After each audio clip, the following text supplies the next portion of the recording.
Hello नमस्कार दोस्तों, आप सभी लोगों का स्वागत है हमारे यूट्यूब चैनल कंपटीशन क्लासेस में। और जो लोग नए हैं, जिन्होंने अभी तक चैनल को सब्सक्राइब नहीं किया है, तो वो सबसे पहले चैनल को सब्सक्राइब कर लें और वीडियो को शेयर कर दें, जिससे कि आपके दोस्तों को ये वीडियो मिल सके। ये वीडियो बहुत ही महत्वपूर्ण है संविधान की दृष्टि से। इसमें हम आपको संपूर्ण संविधान कराएंगे, जितना भी संविधान है, पॉलिटी है, पूरी हम इसमें आपकी क्लियर करवाएंगे। इसके बाहर कुछ नहीं आना है आपके एग्जाम में। तो आज का हम देखते हैं कि इसमें देखते हैं कि भारत का संविधान का विकास कैसे हुआ। तो इसमें देखते हैं, पहला आता है आपका बहुत ही महत्वपूर्ण एक्ट, जिसमें लगभग हर एग्जाम में आपके एक दो क्वेश्चन जरूर आते हैं। तो पहला है रेगुलेटिंग एक्ट 1773। कौन सा है? 1773 रेगुलेटिंग एक्ट। इसमें क्या हुआ था, इसके बारे में हम देखेंगे पूरी तरीके अच्छी तरीके से, हम समझेंगे, डिटेल में पढ़ेंगे इसको। इस तरीके से पढ़ेंगे कि कभी भी रेगुलेटिंग एक्ट के 1773 के तहत अगर कुछ भी क्वेश्चन बनता है तो वो हमें पता होना चाहिए। इस तरीके से हम पढ़ेंगे, इसके बाहर कुछ नहीं होगा। पूरी थ्योरी यहाँ पे पढ़ाई जाएगी, ना कि शॉर्टकट में पढ़ाया जाएगा। यहाँ पे हम पूरी डिटेल में बताएंगे। तो 1773 का रेगुलेटिंग एक्ट ये कब पारित हुआ था? ये 1773 में ही लाया गया था। और ये कौन लाया था? अगर पूछ दिया जाए कि उस समय प्रधानमंत्री कौन थे, तो उस समय तत्कालीन ब्रिटिश प्रधानमंत्री थे लॉर्ड नाथ। उनके द्वारा एक ये गुप्त समिति बनाई गई थी, सीक्रेट कमेटी बनाई गई थी। उनकी सिफारिश पे ये एक्ट पारित किया गया था। और ये एक पारित होने के समय इसका नाम दिया गया था 1773 का रेगुलेटिंग एक्ट। और इसका मुख्य उद्देश्य क्या था? इसका मुख्य उद्देश्य था कि कंपनी के कार्यों को भारत तथा ब्रिटेन के दोनों स्थानों को नियंत्रित करना होगा। यानी उनका पूरा उद्देश्य था कि जो भी ये एक्ट बनाया जाएगा, उसका काम था कि कंपनी के दो केंद्र बनाए जाए, एक हो इंग्लैंड में, एक हो भारत में। और उन दोनों केंद्रों को कंपनी की गतिविधियों का जिम्मा सौंपा जाए। इस तरीके से इन्होंने दो केंद्र बनाए, इंग्लैंड और भारत में। ठीक है, ये दोनों केंद्र बनने के बाद में इन संपूर्ण प्रशासन की जो सुपरविजन था, उसका इंग्लैंड में दो संस्थाएं भी स्थापित की गई। एक थी निदेशक मंडल और दूसरी थी स्वत्ताधारी मंडल। तो ये इसके अंतर्गत दो की गई थी। भारत में एक थी जो पूरे भारत को एक ही केंद्र देख रहा था।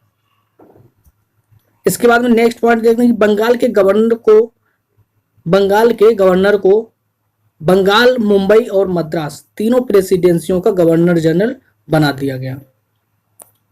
तीनों का गवर्नर जनरल बना दिया गया। किसको? बंगाल के गवर्नर को।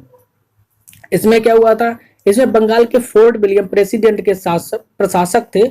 उन्होंने अंग्रेजी क्षेत्रों का गवर्नर जनरल बना दिया गया था।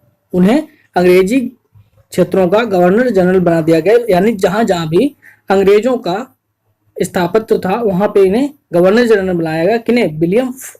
फोर्ट विलियम को जब गवर्नर जनरल बनाया गया, तो उस समय कौन कौन थे? बंगाल या कलकत्ता, मुंबई और मद्रास, ये तीनों प्रेसिडेंसियां थी जो एक दूसरे से बिल्कुल स्वतंत्र थी, एक दूसरे के कब्जे में नहीं थी। यानी जो भी नियम अपने अपने सब बना सकते थे। लेकिन इस अधिनियम में क्या हुआ? इस अधिनियम में हुआ कि बंगाल की प्रेसिडेंसी के अधीन करके इन्हें बंगाल के गवर्नर को ही तीनों प्रेसिडेंसियों का गवर्नर जनरल बना दिया गया। इसमें देखते हैं नेक्स्ट की 1744 में कलकत्ता में एक सर्वोच्च न्यायालय की स्थापना हुई। ये बहुत ही महत्वपूर्ण पॉइंट होता है आपके एग्जाम की दृष्टि से, कि ये बहुत बार एग्जाम में पूछा जा चुका है कि सर्वोच्च न्यायालय की सबसे पहले कहाँ स्थापना हुई और कब स्थापना हुई। तो सबसे पहले स्थापना हुई थी कलकत्ता में। और कब हुई थी? 1774 में। इसी अधिनियम के तहत हुई थी। किसके अधिनियम? रेगुलेटिंग एक्ट 1773 के तहत ये 1774 में कलकत्ता में सर्वोच्च न्यायालय की स्थापना की गई थी। और इसमें एक बार क्वेश्चन आया हुआ है कि इसके मुख्य न्यायाधीश कौन थे? जब इसमें स्थापना हुई थी पहली बार, तो पहले इसके मुख्य न्यायाधीश कौन थे? तो इनका नाम था सर एलिजा इम्पे। जो सर एलिजा इम्पे थे, ये यहाँ के मुख्य न्यायाधीश, पहले मुख्य न्यायाधीश थे। ठीक है। इसके बाद एक और इसमें महत्वपूर्ण पॉइंट बनता है कि बिना लाइसेंस प्राप्त किए व्यापार को प्रतिबंध कर दिया गया। इस एक्ट के तहत कोई भी व्यापार नहीं कर सकता था जब तक उसके पास लाइसेंस ना हो। तो ये इस कंपनी की महत्वपूर्ण कुछ पॉइंट थे जो हमने आपको बताए। इसके बाहर कुछ नहीं आएगा, क्योंकि ये जो पॉइंट लिखे हुए हैं, इसका जो हमने बताए हुए हैं, वही सब महत्वपूर्ण पॉइंट हैं।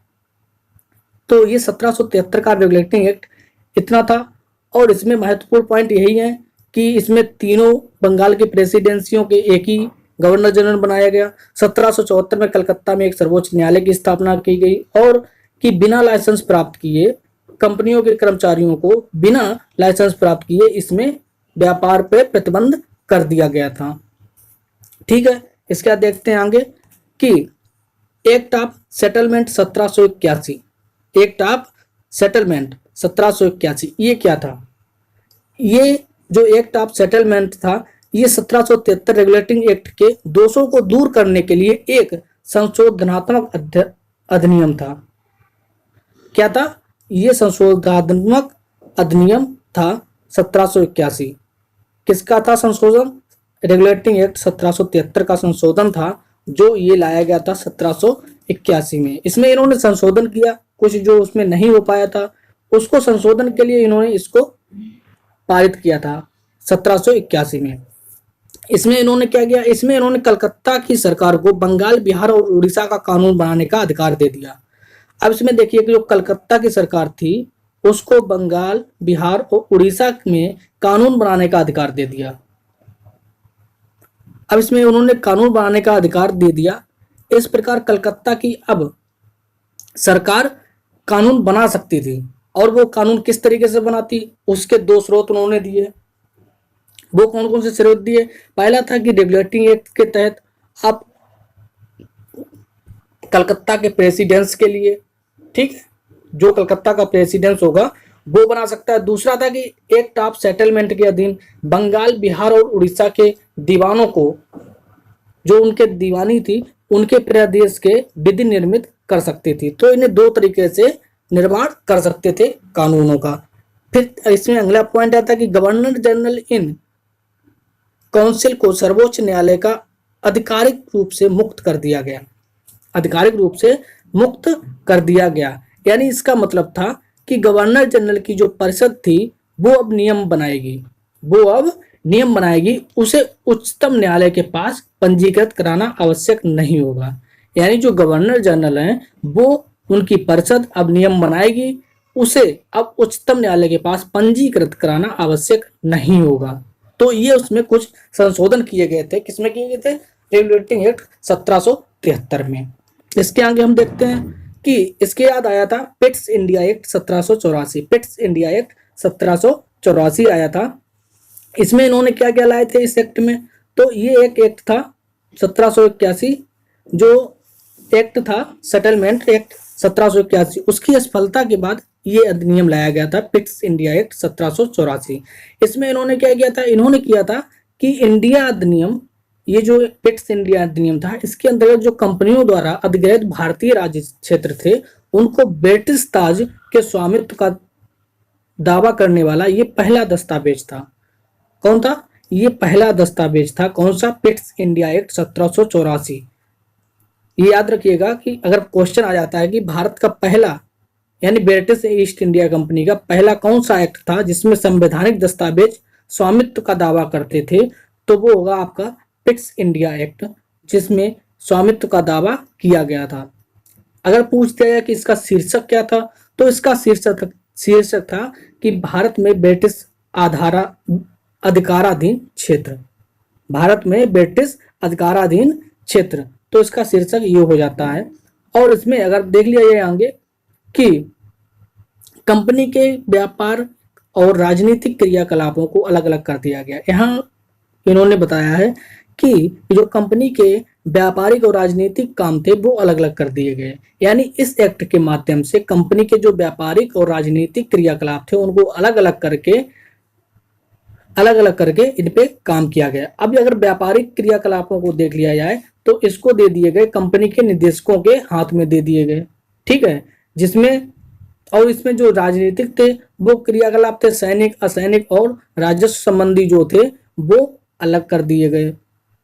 और जो राजनीतिक क्रियाकलाप थे तो यहाँ पे क्या किया, यहाँ पे इस एक्ट के तहत कंपनी ने क्या किया, कंपनी ने व्यापार को पीछे करके राजनीति को आगे किया। राजनीति को आगे करके ही इन्होंने देश पे कब्जा किया था। इनका यही उद्देश्य हो गया था कि हम अब व्यापार को पीछे करते हैं, राजनीति को आगे करते हैं। इन्होंने राजनीति को आगे करते ही सैनिक, असैनिक और राजस्व संबंधी जितने भी काम थे उसके लिए नियंत्रक मंडल और पर्यवेक्षण के लिए इंग्लैंड में एक 6 सदस्यीय नियंत्रक मंडल की स्थापना की। कितने सदस्यीय? 6 सदस्यों की स्थापना की, जिसका नाम था नियंत्रक मंडल। और ये जो नियंत्रक मंडल था, ये बोर्ड ऑफ कंट्रोल की अनुमति के बिना गवर्नर जनरल को किसी भी देश में नरेश के साथ संघर्ष आरंभ करना और उनके सहायता का आश्वासन देने का अधिकार नहीं रखता था। ठीक है। और इसके बाद अगला पॉइंट देखते हैं कि गवर्नर जनरल की परिषद की संख्या 4 से कम करके 3 कर दी गई। यहाँ पे क्या किया गया, जो गवर्नर जनरल थे उनके जो परिषद में संख्या 4 थी उसको कम करके 3 कर दी गई, 3 कर दी गई। ठीक है। और इसके बाद इसके अगला पॉइंट देते हैं कि गवर्नर जनरल को प्रांतीय सरकारों को बर्खास्त करने का अधिकार दे दिया गया। किसको बर्खास्त करने का? किसको बर्खास्त करने का? गवर्नर जनरल को प्रांतीय सरकारों को, जो प्रांतीय सरकारें थी, राज्य सरकारें थी, उनको बर्खास्त करने का अधिकार इस समय किसको दिया गया था? गवर्नर जनरल को दिया गया। किसके तहत? पिट्स इंडिया एक्ट 1784 के अंतर्गत। इसमें क्या कर सकते थे? इसमें यह किया गया था कि अगर केंद्रीय शासन का अनुपालन ना हो, अगर केंद्रीय शासन का अनुपालन ना हो तो उसके तहत गवर्नर जनरल को यह अधिकार दे दिया गया कि आप उस प्रांत की सरकार को बर्खास्त कर सकते हैं। ठीक है, समझ में आ गया होगा। इसमें देखते हैं फिर अगला पॉइंट आया कि कंपनियों के कर्मचारियों को उपहार लेने पर प्रतिबंध कर दिया गया।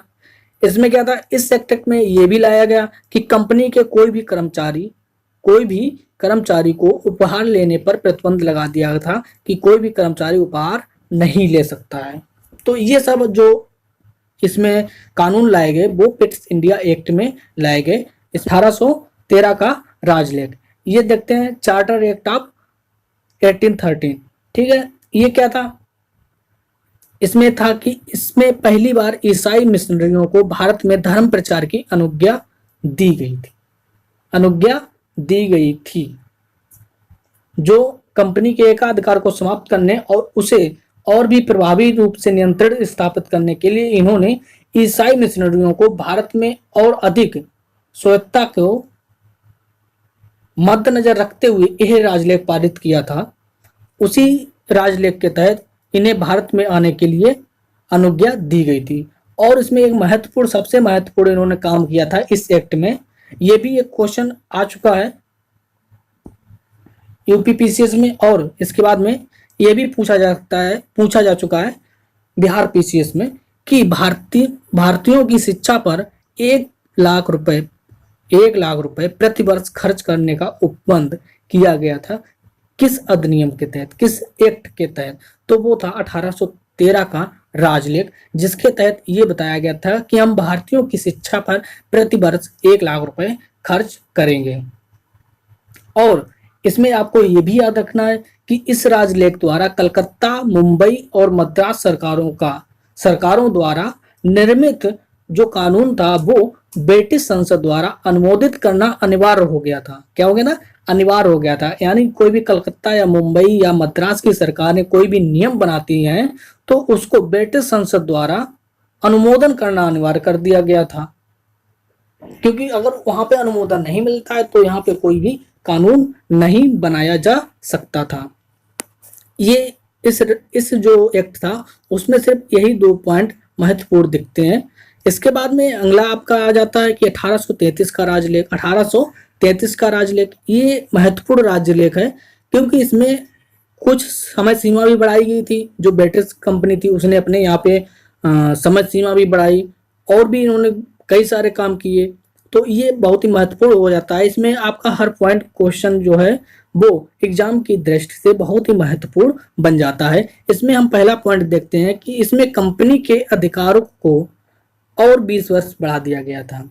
किस एक्ट के तहत? 1833 का जो राजलेख था उसके तहत कंपनी के 20 वर्षों को अधिकारों को और बढ़ा दिया गया था। इसमें क्या किया गया था? कि जो कंपनी थी उसने अपने अधिकारों को 20 वर्षों के लिए बढ़ाया और उसे और अधिकार करने के लिए स्थापित किया गया। इसमें और दूसरा पॉइंट बनता है कि बंगाल के गवर्नर जनरल को संपूर्ण भारत का गवर्नर जनरल बना दिया गया। यहाँ पे ना, यहाँ से जो था वो बहुत ही एक अहम मोड़ था भारत इतिहास का, जब इन्होंने पहले सिर्फ तीन प्रेसिडेंसियां थी, मुंबई, कलकत्ता और मद्रास। तो उसका गवर्नर जनरल पहले उनका तीनों का देखिए यहाँ पे किस तरीके से इन्होंने कब्जा किया है कि पहले तीनों जो प्रेसिडेंसियां थी, कलकत्ता, मुंबई और मद्रास, तीनों के अलग अलग गवर्नर जनरल थे। ठीक है, जो भी उनके जो स्वामित्व स्थापित थे वो तीनों अलग अलग थे। फिर उन्होंने अपना एक्ट लाए और उन्होंने क्या किया, तीनों का एक बना दिया, एक गवर्नर जनरल बनाया। और एक गवर्नर जनरल बनाने के बाद अब इन्होंने जब राजलेख ये 1833 लाए तो उन्होंने क्या किया, जो उसका जो बंगाल का गवर्नर जनरल होगा वो अब पूरे भारत का गवर्नर जनरल होगा। तो यहाँ से इतिहास बदला, इन्होंने पूरा स्थापित कर लिया कि जो भी कब्जा होगा वो हम एक ही जगह से बैठे बैठे पूरे देश को हम चला सकते हैं। तो ये बहुत ही महत्वपूर्ण पॉइंट हो जाता है कि संपूर्ण भारत का गवर्नर जनरल जब बनाया गया था वो किस राजलेख के तहत बनाया गया था। तो आप याद रखिएगा 1833 राजलेख के तहत बनाया गया था। ठीक है, इसके बाद अगला पॉइंट देखते हैं कि मुंबई और मद्रास की परिषदों की विधि निर्माण की शक्तियों को वापस ले लिया गया था। अब इसमें वापस तो लेना ही था, क्योंकि जब पूरे देश का एक गवर्नर जनरल बनाना है तो इनके जो परिषदें थी उनको विधि निर्माण बनाने का अधिकार तो वापस लेना उनकी मजबूरी भी थी, क्योंकि पूरे देश का फिर एक कानून बनाना था। एक कानून बनाने के लिए उन्होंने पहले से ही ये गवर्नर जनरल को नियुक्त कर दिया था जो संपूर्ण भारत का होगा। अब उसमें वही नियम बनेगा, जो संपूर्ण भारत का होगा वही नियम उसमें होगा। तो इस तरीके से इनका जो नियम बनाने का शक्ति थी उसको वापस ले ली गई, किससे, मुंबई और मद्रास से। अब ये पूछ दिया है कि मुंबई और मद्रास से जो शक्ति बनाने का, मतलब जो विधि बनाने का शक्ति थी वो किसके तहत वापस ली गई, तो 1833 के तहत वापस ले ली गई थी। ठीक है, और इसमें क्या किया था, जो गवर्नर जनरल को पूरे भारत के लिए कानून बनाने का अधिकार प्रदान किया गया था वो नियंत्रक मंडल इस कानून को अस्वीकृत एवं स्वयं कानून बना सकता था। अब इसमें क्या किया गया, जो गवर्नर जनरल नियुक्त करने के बाद में जो कानून बनेंगे वो नियंत्रक मंडल द्वारा ही बनेंगे। ठीक है, और इसमें क्या था कि गवर्नर जनरल की परिषद द्वारा कानून पारित अधिनियम कहा जाने लगा था। जो गवर्नर जनरल की परिषद द्वारा कानून पारित होगा वो अधिनियम कहा जाएगा। क्या कहा जाएगा, अधिनियम कहा जाएगा। और इसमें एक पॉइंट और बनता है कि भारतीय संविधान के निर्माण का ये आंशिक संकेत दिखाई देता है। जो ये एक्ट था 1833, इसमें क्या था, इसमें जो भारतीय संविधान का निर्माण था वो यहाँ से थोड़ा सा जन्म लेता है कि यहाँ से भारत का संविधान बनना शुरू हो जाता है। तो उसमें क्या था, क्यों शुरू हो जाता है ये भी हम आपको बताएंगे। इस एक्ट में क्यों ये चीज दिखाई देती है कि भारतीय संविधान इसमें शुरू हो जाता है। इसके बाद हम आगे देखते हैं कि 1853 का राजलेख, 1853 का राजलेख देखेंगे, इसमें क्या क्या महत्वपूर्ण है वो हम देखेंगे। इस अधिनियम को हम देखते हैं कि इस अधिनियम द्वारा विधायी कार्यों का प्रशासनिक कार्यों से पृथक करने की व्यवस्था की गई थी। जो विधायी कार्य थे और उनको प्रशासनिक कार्यों से अलग करने की व्यवस्था की गई थी। यानी जो विधि निर्माण हेतु भारत के लिए एक अलग 12 सदस्यीय विधान परिषद की स्थापना की गई थी। क्या की गई थी, जो विधि निर्माण था यानी कानून बनाने के लिए एक 12 सदस्यीय विधान परिषद की स्थापना की गई थी। और इसमें क्या था, इसमें जो स्थापना की गई थी इसमें था कि विधान परिषद का मुख्य कार्य क्या था कि देश के लिए विधि बनाना था। किंतु इस अधिनियम में गवर्नर जनरल की अनुमति आवश्यक थी। विधान परिषद इसमें दिया गया था कि विधान परिषद कानून तो बना सकती है लेकिन गवर्नर जनरल की अनुमति होना बहुत ही आवश्यक थी। और इसमें नेक्स्ट पॉइंट बनता है कि बंगाल के प्रशासनिक कार्यों के लिए पृथक लेफ्टिनेंट गवर्नर की नियुक्ति की गई। जो बंगाल के प्रशासनिक कार्य थे उसके लिए एक लेफ्टिनेंट गवर्नर की नियुक्ति की गई थी। तो ये याद रखिएगा कब की गई थी, 1853 के राजलेख के तहत की गई थी। और इसमें एक सबसे ज्यादा महत्वपूर्ण पॉइंट बनता है, वो ये बनता है कि कंपनी के कर्मचारियों की नियुक्ति के लिए नामजदगी के स्थान पर प्रतियोगी परीक्षाओं को आधार बनाया गया। यह राजलेख भारतीय प्रशासन के इतिहास में अंतिम चार्टर एक्ट था। ठीक है, ये अंतिम चार्टर एक्ट था। इसके बाद में अधिनियम आए थे। क्या आया था? अधिनियम आए थे। अगर पूछ दिया जाए कि भारतीय शासन के, ब्रिटिश शासन के इतिहास का अंतिम चार्टर एक्ट कौन था, तो वो था 1853 का चार्टर एक्ट। इसके बाद में क्या आए थे? इसके बाद में अधिनियम आए, भारत सरकार अधिनियम। इस तरीके से अधिनियम पारित किए गए थे, ना कि राजलेख। राजलेख का यहाँ पे ये आखिरी राजलेख था। इसके बाद देखते हैं अगला कि भारतीय परिषद अधिनियम 1861, द इंडियन काउंसिल एक्ट 1816। तो इस अधिनियम में देखते हैं क्या है। अब इस समय बताया गया कि वो भारतीय परिषद था, उसको अधिनियम बनाने का, जो नियम थे वो बनाने का अधिकार मिल गया था। तो इसमें 1861 के अधिनियम द्वारा भारत में एक संवैधानिक विकास का सूत्रपात किया गया। इसमें संवैधानिक विकास का सूत्रपात किया गया, जो इसमें क्या था कि इसके माध्यम से सर्वप्रथम भारतीयों को शासन में भागीदारी बनाने का प्रयत्न किया गया। जो ये परिषद था, भारतीय परिषद अधिनियम 1861, इसमें पहली बार भारतीयों को शासन में भागीदार बनाने का प्रयत्न किया गया था। जो प्रयत्न किया गया था उसमें देखिए क्या क्या किया गया इन्होंने। अब अगर पूछ दिया जाए क्वेश्चन यहाँ पे इस वाले पॉइंट से कि वह कौन सा अधिनियम था जिसके तहत भारतीयों को कंपनी के शासन में भागीदार बनाया गया था, वो था 1861 का अधिनियम।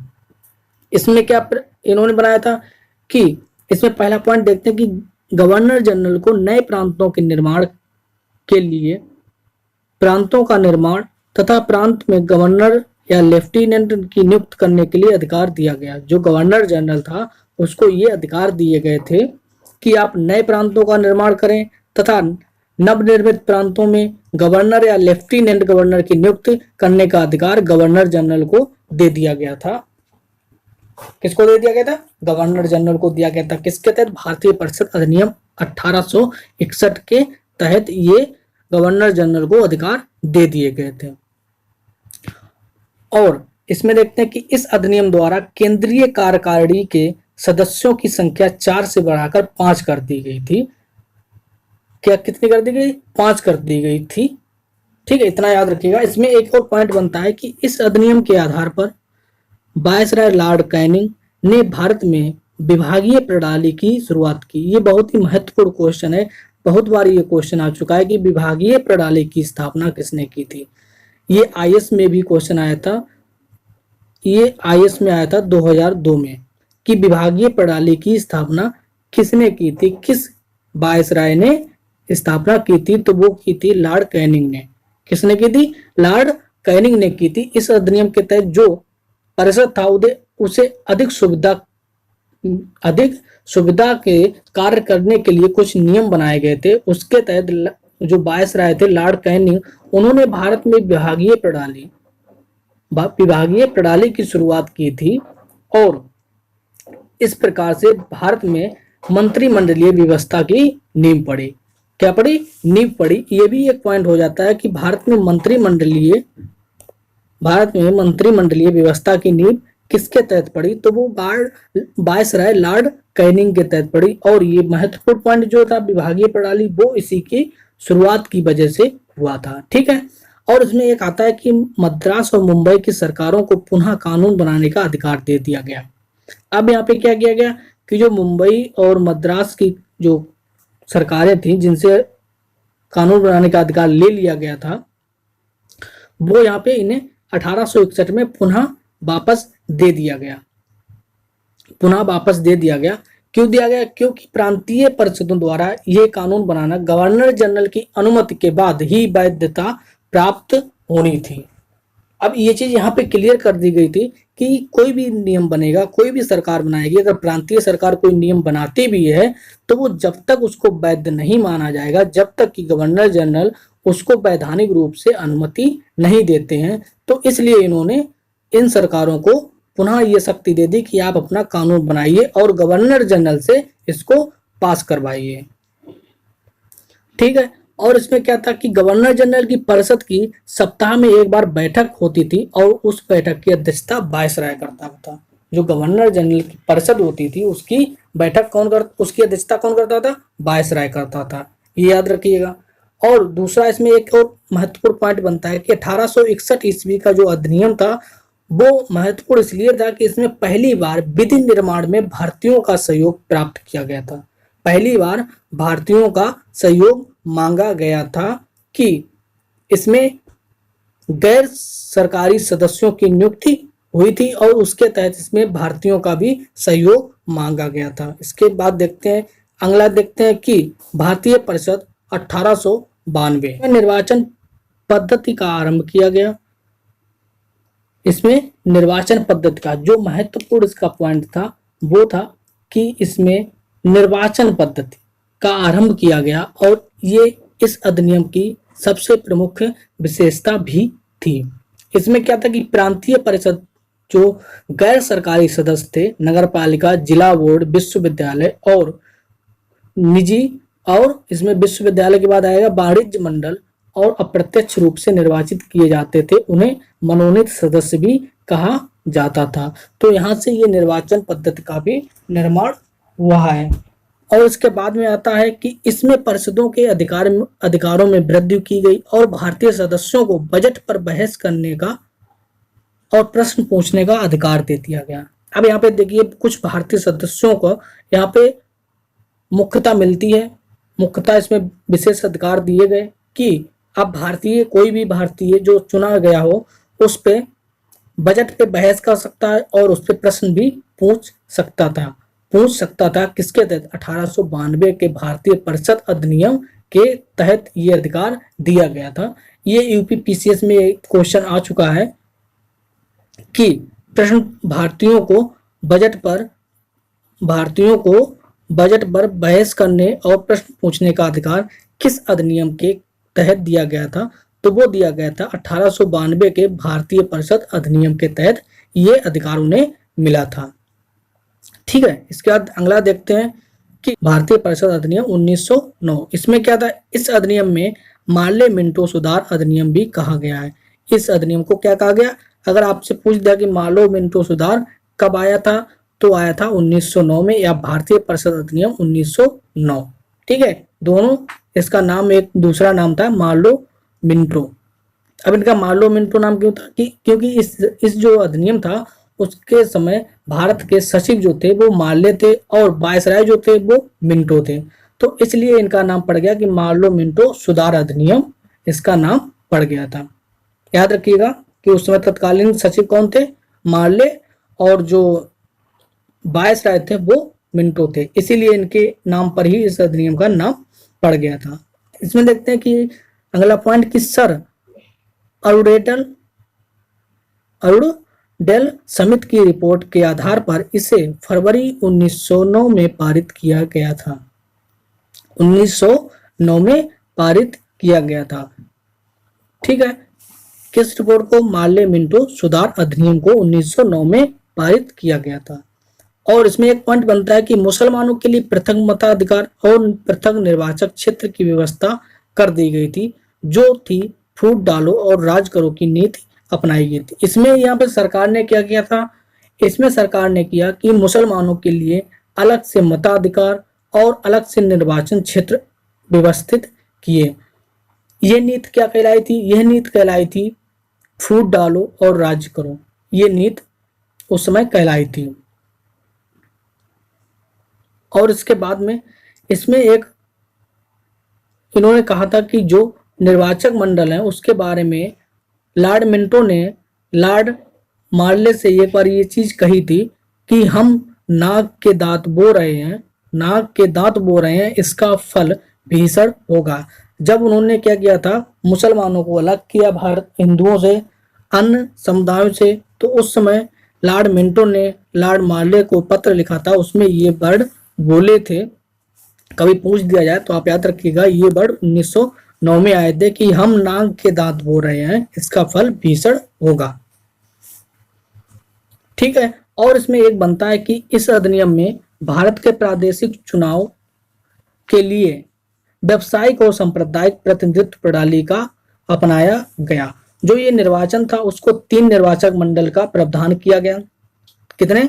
3 निर्वाचक मंडलों का प्रावधान किया गया। जिसमें क्या था? उसमें था कि साधारण, दूसरा था विशेष वर्ग और तीसरा था विशेष।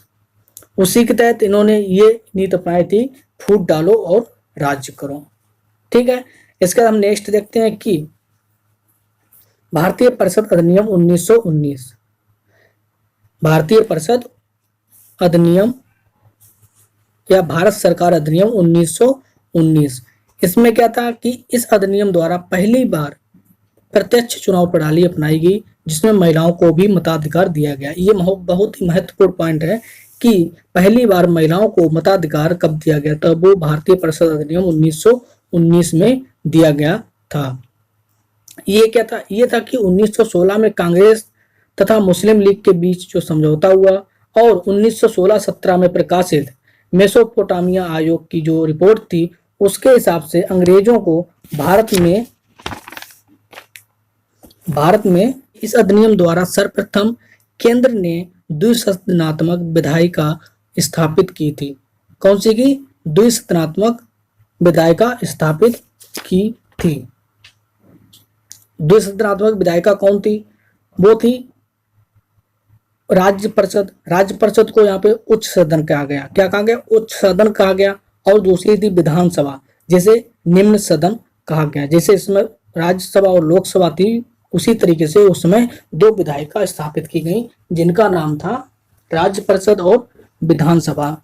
तो जो राज्य परिषद थी उसमें कुल 60 सदस्यों की संख्या हुई थी।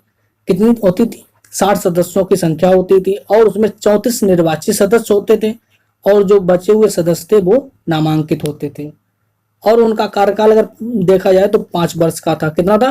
5 वर्ष का होता था। और दूसरी तरफ अगर देखें कि विधानसभा, तो विधानसभा में 145 सदस्य थे, जिसमें 104 निर्वाचित होते थे, शेष नामांकित होते थे और इसका कार्यकाल 3 वर्ष का था। यानी जो राज्य परिषद था उसमें 5 वर्षों का कार्यकाल होता था और विधानसभा थी उसमें 3 वर्षों का कार्यकाल होता था। लेकिन दोनों की जो शक्तियां थी वो समान थी। लेकिन क्या इसमें एक चीज नहीं समान थी कि बजट की जो स्वीकृति थी वो सिर्फ विधानसभा को ही प्रदान की गई थी। तो ये 2 विधायिकाएं स्थापित की गई थी। अगला पॉइंट इसमें बनता है आपका कि 1919 के एक्ट में मुख्य विशेषता प्रांतों को द्वैध शासन की स्थापना करना था। द्वैध शासन की स्थापना करना था। अब द्वैध स्थापन में इसमें क्या किया गया था कि द्वैध शासन के लिए केंद्रीय और प्रांतीय विषयों को अलग अलग कर दिया गया। जो राज्य के काम थे और जो केंद्र के काम थे उन सबको अलग अलग कर दिया गया। इसके विषय पे जो राज्य था उसको पुनः 2 भागों में बांटकर एक सुरक्षित विषय बनाया गया, दूसरा हस्तांतरित विषय बनाया गया। ठीक है। और इसमें एक अगला पॉइंट बनता है कि 1 अप्रैल 1921 में द्वैध शासन लागू करके बंगाल, मद्रास, मुंबई, उत्तर प्रदेश, पंजाब, बिहार, उड़ीसा, मध्य प्रदेश और असम में इसको 1 अप्रैल 1921 को लागू किया गया था। ये याद रखिएगा, अगर कभी पूछ दिया जाए कि द्वैध शासन सबसे पहले किन राज्यों में लागू हुआ या डेट पूछ दी जाए तो आप याद रखिएगा कि 1 अप्रैल 1921 को लागू हुआ था। ठीक है। इसके बाद में इसमें आता है कि इस अधिनियम में पहली बार केंद्रीय बजट को राज्य बजट से अलग कर दिया गया था। और इसमें एक महत्वपूर्ण पॉइंट बनता है कि इस अधिनियम ने भारत में एक लोक सेवा आयोग के गठन का प्रावधान किया था। क्या किया था? जो लोक सेवा आयोग था उसका एक गठन का प्रावधान किया गया था और भारत सचिव को भारत में महालेखा परीक्षक की नियुक्ति का भी अधिकार दे दिया गया था। तो आज इतनी चीजें हमने आपको बताई हैं। आज हमने पढ़ा है कि भारतीय परिषद अधिनियम 1919 तक पढ़ लिया। जो इसके आगे और अधिनियम बचते हैं वो हम अगले वीडियो में देखेंगे। तो आप लोगों का वीडियो देखने के लिए बहुत बहुत धन्यवाद। आप लोगों का ये वीडियो कैसा लगा इसके लिए आप हमें कमेंट्स करके ज़रूर बताएं और वीडियो को लाइक करें, शेयर करें और जिन लोगों ने अभी तक चैनल को सब्सक्राइब नहीं किया है वो चैनल को सब्सक्राइब कर लें।